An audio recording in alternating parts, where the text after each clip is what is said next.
এত কষ্ট করে পরিষ্কার করছি আর তুই সেটা নষ্ট করছিস বলেই কষে এক চড় বসিয়ে দিল মেয়েটির গালে।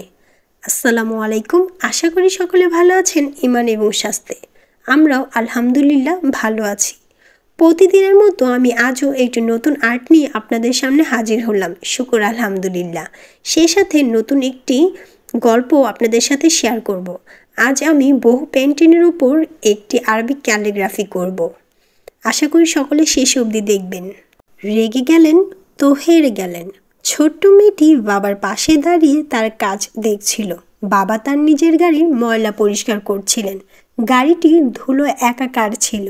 মেয়েটা হঠাৎ করে একটি চক দিয়ে গাড়িটির ওপর কী সব আঁকিবুকি করতে লাগলো। এটা দেখে বাবা ভীষণ রেগে গেলেন। হুঙ্কার দিয়ে বললেন, এত কষ্ট করে পরিষ্কার করছি আর তুই সেটা নষ্ট করছিস বলেই কষে এক চড় বসিয়ে দিলেন মেয়েটির গালে। মারের চোটে মাটিতে পড়ে গেল মেয়েটি। ব্যথায় কাঁদতে শুরু করলো। তারপর মনের দুঃখে ঘরের দিকে চলে গেল। বাবা মেয়েটার আঁকিবুকির জায়গাটা আবার পরিষ্কার করতে গিয়ে লক্ষ্য করলেন সে কিছু একটা লিখেছে। মনোযোগ দিয়ে পড়ে দেখলেন তার মেয়ে ছোট ছোট হাতে লিখেছে, আমার বাবা অনেক ভালো, আমি আমার বাবাকে অনেক ভালোবাসি। এসব দেখে অনুশোচনায় দগ্ধ হলেন বাবা। কিন্তু এতক্ষণে ছোট মেয়েটির মনে কষ্টের বিশাল ছাপ বসে গেছে।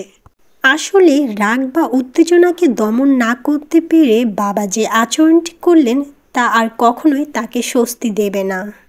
রাগ কখনোই আমাদের জন্য কল্যাণ বয়ে আনে না, শুধু আনে তিক্ততা আর কষ্ট। এবার আমরা আল্লাহর নবী রাসূলদের দিকে তাকাই, তারা কিভাবে তাদের রাগ নিয়ন্ত্রণ করত। একবার তাহাজ্জুদের সময় রাসূল সাল্লাল্লাহু আলাইহি সাল্লাম আলী ও ফাতেমাকে ডাকতে গিয়ে বললেন, তোমরা তাহাজ্জুদ নামাজ পড়ছো না কেন? আলী একটু কৌশলী জবাব দিলেন, হে রাসূল, আমাদের রূহ তো আল্লাহর হাতে, তিনি যখন আমাদের জাগাতে ইচ্ছে করবেন তখন জাগিয়ে দিবেন। এমন জবাব শুনে নবীজির রাগ হলো। তিনি নিজের উরুতে আঘাত করতে করতে কোরআনের একটি আয়াত তেলাওয়াত করলেন। মানুষ অধিকাংশ ব্যাপারেই তর্কপ্রিয়। সূরা কাহাফ আয়াত 54। আলীকে আর কিছুই না বলে এই আয়াত তেলাওয়াত করতে করতে নবীজি চলে গেলেন। এখানে একটি শিক্ষণীয় বিষয় হলো, নবীজি নিজের উরুর ওপর আঘাত করে রাগ প্রশমন করেছেন। অন্য কাউকে আঘাত করে কিংবা ধ্বংসাত্মক কোনো আচরণের মাধ্যমে রাগ নিয়ন্ত্রণ করেনি। কিন্তু আমরা কি করি? একবার রাগ উঠে গেলে আর রক্ষা নেই। চোখের সামনে যাই থাকুক না কেন, হোক কোনো ব্যক্তি বা বস্তু, তার ওপর আঘাত করে রাগের প্রতিক্রিয়া ঝেড়ে ফেলি।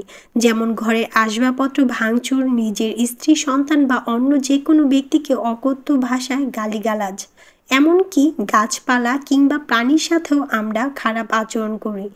এই সব কর্মকাণ্ড সম্পূর্ণরূপে রাসূল সাল্লাল্লাহু আলাইহি সাল্লাম এর সুন্নত পরিপন্থী।